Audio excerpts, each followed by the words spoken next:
Hello everyone, एक बार फिर से स्वागत है आप सब लोगों का आपके अपने चैनल जीएस बाय शुभा में। कैसे हैं आप सभी लोग? मैं आशा करती हूँ आप सभी लोग बहुत ही अच्छे होंगे, एकदम स्वस्थ होंगे। तो चलिए गाइज, अब अपनी आज की पॉलिटी की क्लास पर आते हैं। तो पॉलिटी में हम अपने अभी फंडामेंटल राइट्स ही पढ़ रहे हैं। आज हमारी ये 14वीं क्लास है। अब तक हमारी 13 क्लास कंप्लीट हो चुकी हैं। अगर आप पहली बार क्लास ले रहे हैं तो प्लीज़ आप पहले जो 13 क्लासेस हैं उनको लीजिएगा, तब आपको ये क्लास समझ आएगी। ठीक है, अगर अगर आपने पहले से ही पढ़ा हुआ है, आप जानते हैं, तो इजीली आपको ये क्लास जो है वो समझ आ जाएगी। ठीक है, तो पहले मैं आपको एक और बात बता दूं कि 2 दिन से क्लास नहीं हो पा रही थी, ना ही पॉलिटी की हो रही थी, ना ही केमिस्ट्री की हो रही थी। तो वो इसलिए नहीं हो रही थी क्योंकि मेरी तबीयत ठीक नहीं थी। लेकिन आपसे कोशिश करूँगी कि एक भी दिन की क्लास आपकी ना छूटे, आपकी जो दोनों क्लासेस हैं वो कंटिन्यू होती रहे। और साथ ही साथ मैं सोच रही हूँ कि ऐसे बच्चे तो है ही नहीं यूट्यूब पर कि जो बिल्कुल बेसिक से ही पढ़ रहे हैं, सब जानते भी हैं। तो इसलिए जिनको अपना एक बार रिवीजन करना है, रिवाइज करना है, तो इसलिए जो ल्यूसेंट से रिलेटेड, जो ल्यूसेंट में जो भी सब्जेक्ट हैं, जिस सब्जेक्ट से रिलेटेड जो जो क्वेश्चंस बनते हैं वो 1 लाइन की फॉर्म में या डिस्क्रिप्टिव जैसे भी बनेंगे वो मैं लेके आऊँ। ठीक है, अभी मैं सोच रही हूँ, देखती हूँ, जैसा आप लोगों का रिस्पॉन्स आएगा उस हिसाब से ही मैं फिर स्टार्ट कर दूँगी। तो चलिए अब अपनी जो हम आज पढ़ने वाले हैं उस पर आते हैं। तो हम जो फंडामेंटल राइट्स में पढ़ रहे हैं, हमने अपने जो हमारे 6 फंडामेंटल राइट्स हैं, 6 हमारे मौलिक अधिकार हैं, उनके बारे में जान लिया था। लेकिन अब हम डिटेल में पढ़ रहे हैं। तो सबसे पहला जो हमारा मौलिक अधिकार है वो आता है समता का अधिकार। ठीक है, तो वो आर्टिकल 14 से आर्टिकल 18 तक आता है।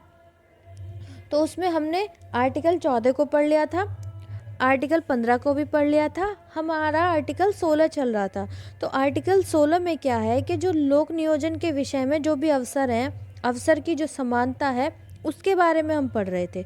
तो उसके बारे में हमने जाना था कि कौन से अपवाद हैं, किन किन रूपों में एक्सेप्शंस आते हैं। अब वहाँ तक हमने पढ़ लिया था। अब हम उसके आगे पढ़ने वाले हैं। तो उसके आगे हम क्या पढ़ने वाले हैं, चलिए अब उस पर आते हैं। तो ये सब तो हम पढ़ चुके हैं, ये सब हमने पढ़ लिया था, सारा कुछ कर लिया था, ये भी कर लिया था, ये भी हो गया था हमारा, ये भी आर्टिकल 15 भी हमने कर लिया था। आर्टिकल 15 में जो जो चीज़ें थी हमने सारी पढ़ ली थी डिटेल में, ये भी कर लिया था। आर्टिकल 15 में वही है, ओबीसी क्या है, क्रीमी लेयर क्या होता है, ईडब्ल्यूएस का जो आरक्षण है वो क्या होता है, ये सब हमने कर लिया था। अब हमने ये स्टार्ट किया था कि लोक नियोजन के विषय में अवसर की समता। तो उसमें भी हमने क्या पढ़ लिया था कि आर्टिकल 16 हमें किस बारे में बताता है और उसमें अपवाद क्या क्या है, हमने ये कर लिए थे। आज हम जो करेंगे वो हम जानेंगे कि मंडल आयोग क्या है और उसके परिणाम क्या हैं। आर्टिकल 16 के अंदर ही आता है मंडल आयोग, कि वो क्या है और उसके परिणाम क्या क्या हुए। वो सब हम जब पढ़ेंगे तब हमें जानेंगे कि मंडल आयोग क्या है। चलिए शुरू करते हैं। तो इसमें क्या बताया गया है कि वर्ष 1979 में मोरारजी देसाई सरकार ने द्वितीय पिछड़े वर्ग आयोग का गठन संसद सदस्य बीपी मंडल की अध्यक्षता में किया। वर्ष 1979 में क्या हुआ, 1979 में क्या हुआ, उस टाइम किसकी सरकार थी? उस टाइम मोरारजी देसाई थे, वो हमारे देश के क्या थे, प्रधानमंत्री थे, तो उनकी सरकार थी। तो उन्होंने क्या किया कि जो द्वितीय पिछड़े वर्ग आयोग है उसका गठन किया। एक संसद सदस्य थे, कौन थे वो? बीपी मंडल, उनकी अध्यक्षता में। मतलब अध्यक्ष किसको बनाया गया? बीपी मंडल को बनाया गया। अब आगे जानते हैं आगे क्या बताया गया है। आगे कहा गया है अनुच्छेद 340 के तहत संविधान पिछड़े वर्गों के लोगों की शैक्षणिक एवं सामाजिक स्थिति की जांच करते हेतु उनकी उन्नति के लिए सुझाव प्रस्तुत करने की व्यवस्था करता है।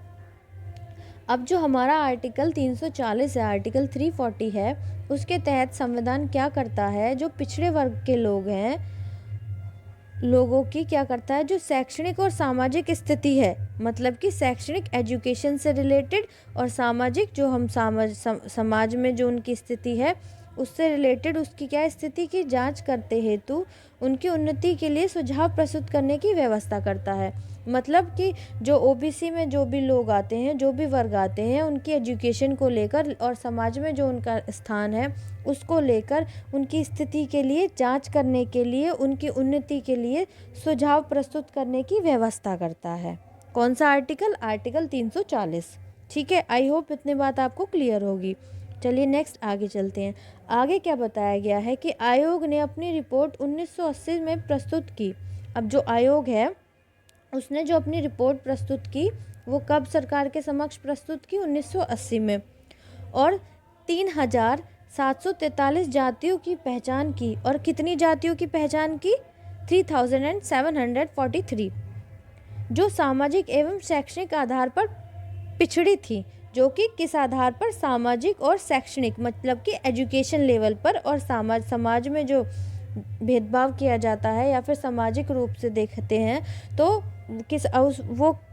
उस आधार पर कैसी थी? पिछड़ी थी। ठीक है, चलिए आगे जानते हैं आगे क्या बताया गया है। आगे कहा गया है कि जनसंख्या में उनका हिस्सा करीब 52% था। अब जनसंख्या से रिलेट करके देखें उस टाइम पे, कब? 1979 पर अगर हम जो पॉपुलेशन है उससे रिलेट करते हैं तो कितने जातियाँ कितनी थी? जातियाँ तो थी, कितनी जातियाँ थी? जातियाँ थी 3743।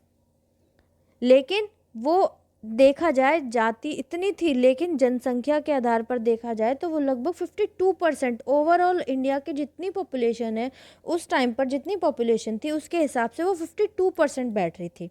ठीक है, जिसमें अनुसूचित जाति एवं जनजाति शामिल नहीं थी, जिसमें एससी और एसटी जो जनजातियां हैं वो शामिल नहीं थी। उसके अलावा 52% बैठ रही थी। ठीक है, इतनी बात आपको क्लियर है? चलिए नेक्स्ट आगे चलते हैं। आगे क्या कहा गया है? आगे बताया गया है कि आयोग ने अन्य पिछड़े वर्गों के लोगों के लिए सरकारी नौकरियों में 27% आरक्षण की सिफारिश की। अब क्या हुआ, जब आयोग ने देखा कि लगभग 52% लोग हैं जो कि शैक्षणिक और सामाजिक रूप से पिछड़े वर्ग में आ रहे हैं, पिछड़ी जाति में आ रहे हैं, जिसमें कि एससी और एसटी जो हैं वो शामिल नहीं हैं, तो आयोग ने अन्य पिछड़े वर्गों के लोगों के लिए क्या किया? जो सरकारी नौकरियां हैं उसमें 27% आरक्षण की सिफारिश की कि सरकारी नौकरियों के से संबंधित इन लोगों को 27% रिजर्वेशन मिलना चाहिए। ठीक है, इतनी बात क्लियर है? जो मैं बोल रही हूँ आप समझ रहे होगे आई होप। कुछ प्रॉब्लम आ रही हो तो प्लीज़ जब वीडियो ख़त्म हो जाए तो आप कमेंट में बता देना। ओके, चलिए नेक्स्ट आगे क्या है कि इस तरह संपूर्ण आरक्षण अनुसूचित जाति, जनजाति एवं अन्य पिछड़े वर्ग 50% हो गया। तो इस तरह क्या हुआ, जो टोटल जो रिजर्वेशन हो गया जिसमें कि एससी, एसटी और ओबीसी तीनों को शामिल कर लिया गया, तो जब देखा तो वो 50% हो गया तीनों का मिलके। ठीक है, इतनी बात क्लियर है? चलिए नेक्स्ट आगे जानते हैं। आगे क्या कहा गया है कि 10 वर्ष पश्चात, अब 10 वर्ष पश्चात 1990 में क्या हुआ? वीपी सिंह सरकार ने सरकारी सेवाओं में अन्य पिछड़े वर्गों के लोगों के लिए 27% आरक्षण की घोषणा कर दी। अब 1990 के अंदर क्या हुआ कि जो 1990 में कौन प्रधानमंत्री सरकार किसकी थी? वीपी सिंह की थी। तो उन्होंने क्या किया, जो सरकारी सेवाएं हैं उससे रिलेटेड क्या कर दिया, जो अन्य पिछड़े वर्ग आते हैं, जो ओबीसी में आते हैं, उनके लिए 27% आरक्षण की घोषणा कर दी। ठीक है, किसने? वीपी सिंह सरकार ने 1990 में। दोबारा 1991 में नरसिम्हा राव सरकार ने 2 परिवर्तन प्रस्तुत किए। अब 1990 में क्या हुआ, जो वीपी सिंह की सरकार थी उन्होंने 27% आरक्षण की घोषणा कर दी। फिर दोबारा 1991 में किसकी सरकार आई? नरसिम्हा राव की सरकार आई। तो उन्होंने क्या किया? 2 परिवर्तन प्रस्तुत किए आरक्षण में। वो कौन से परिवर्तन थे? पहला परिवर्तन था कि 27% में पिछड़े वर्ग के गरीब लोगों को प्रमुखता, जैसे आर्थिक आधार पर आरक्षण।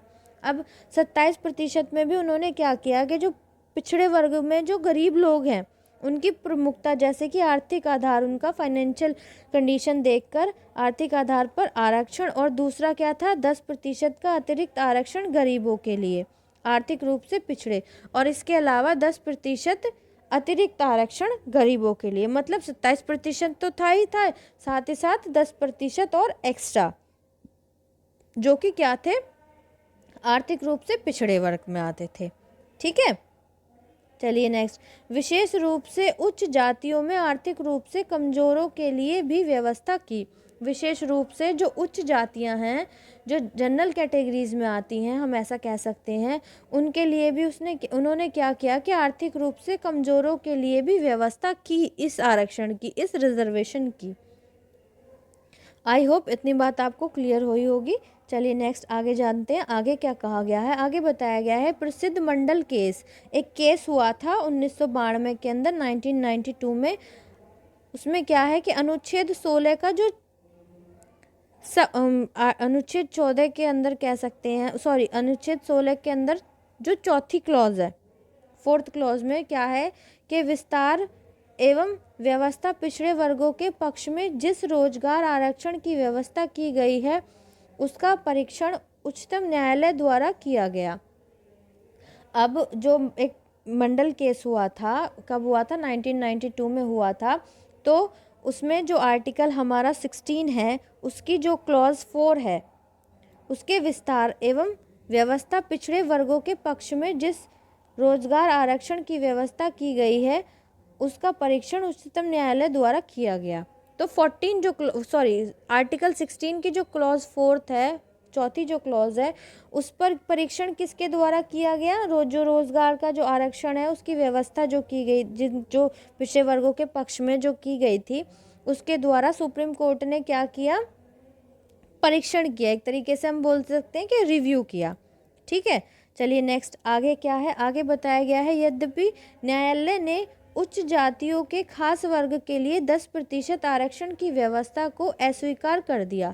तो फिर जब 1991 में ये आया कि जो उच्च जाति के लोग हैं, उनके लिए भी 10% का आरक्षण होना चाहिए, तो जब सुप्रीम कोर्ट ने इस बात का रिव्यू किया, तो सुप्रीम कोर्ट ने क्या कहा कि जो उच्च जातियों के खास वर्ग के लिए 10% जो आरक्षण था, उसकी जो व्यवस्था थी, उसको अस्वीकार कर दिया, उसको मना कर दिया। फिर भी अन्य पिछड़े वर्गों के लिए कुछ शर्तों के साथ 27% आरक्षण की संवैधानिक वैधता को बनाए रखा, और साथ ही जो 27% जो रिजर्वेशन था, जो आरक्षण था, उसके लिए कुछ शर्तें रखकर उसको एक्सेप्ट कर लिया, उसको मान लिया। लेकिन जो 10% का आरक्षण जो किसके लिए था, जो उच्च जातियों के खास वर्ग के लोग आते हैं, उसको अस्वीकार कर दिया, उसको रिजेक्ट कर दिया। किसने, सुप्रीम कोर्ट ने। ठीक है, अब चलिए आगे जानते हैं। तो जो अन्य पिछड़े वर्गों में जो कंडीशंस थी, वो क्या क्या थी, जो शर्तें थी। तो सबसे पहले आता है कि अन्य पिछड़े वर्गों के क्रीमी लेयर से संबंधित लोगों को आरक्षण की सुविधा से बाहर रखा जाना चाहिए। अब जो अन्य पिछड़े वर्ग हैं, उसमें भी जो क्रीमी लेयर से संबंधित जो लोग हैं, उनको आरक्षण की सुविधा से बाहर रखा जाना चाहिए। जो क्रीमी लेयर में आते हैं लोग, उनको क्या है, ये आरक्षण नहीं मिलना चाहिए। क्रीमी और नॉन क्रीमी हमने पहले पढ़ लिया था, आर्टिकल 15 में हम ये सब पढ़ चुके हैं। ठीक है, तो उनको बाहर रखा जाना चाहिए। पहली कंडीशन ये थी, पहली शर्त ये थी। ब आती है, दूसरी आती है प्रोन्नति में कोई आरक्षण नहीं।